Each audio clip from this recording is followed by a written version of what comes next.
Maksud pemanasan global ialah peningkatan suhu atmosfera bumi secara berterusan akibat kesan rumah hijau yang melibatkan petahaman gas seperti karbon dioksida, klorofluorokarbon dan bahan pencemar yang lain.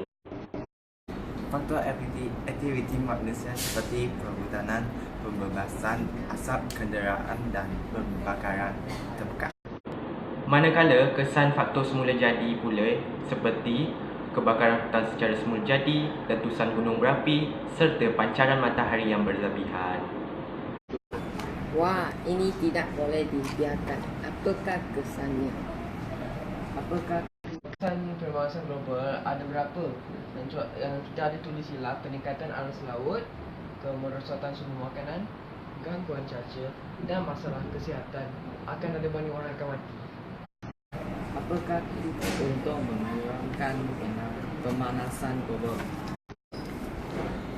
Menggunakan pengangkutan awan dan barangan elektrik jimat tenaga.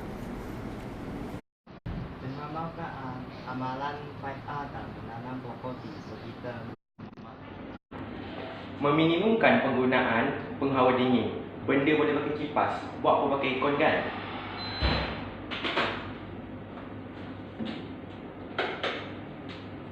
Selain itu, kita perlulah menanggalkan soket daripada plug setelah digunakan ataupun tidak digunakan. Oh, itu. Apakah 5R? 5R adalah retain, repair, reuse, reduce dan recycle. Sekarang kami faham apa itu pemanasan global. Ya, terima kasih.